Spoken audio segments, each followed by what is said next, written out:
Boshdan. Mani go'zal qizlarim, men bilsanglar kerak, что blogga borishimni. Yulduz Jevrali meniki, Barnoxon onalarim. Kimdir mabodo bilmasa, hammanglar xush kelibsizlar kanalimga. Rahmat, podpiskalar uchun, xaridlar uchun minnatdorman. Men ham o'zi ba'zi she'r yozib turaman.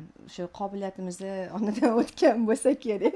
O'zinglar turmush o'rtog'inglarga aytib berishinglar mumkin endi. Muhabbat she'r emas, yodlab olgani. Xohlagan insonga izhor qilgani. Yodingda tut shu ikki misrani hech qachon sevmagan ikki kimsani. Yulduzxon qalabiga mansub. Gap yo'q. O'zi yozganmisiz?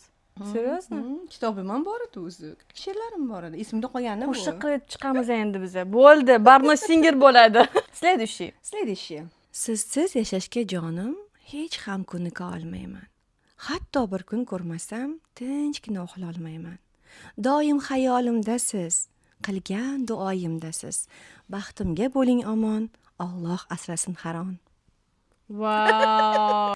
Agar kimdir o'g'irlab shuni qo'shiq qilsa, lekin rozi emasmiz, bu bizning qo'shiq. Omonat. Xurshidamma kompozitorlik qilib beradilar. Onam menga matn yozib beradilar. Qo'shiq qiladilar. Ha, onangiz she'rini yozib bersa, ammangiz musiqasini yozib bersa, ha bitta sizga kuylash qolgandan keyin kuylash tayyorini. Yoshligimda qo'shiq aytar edim.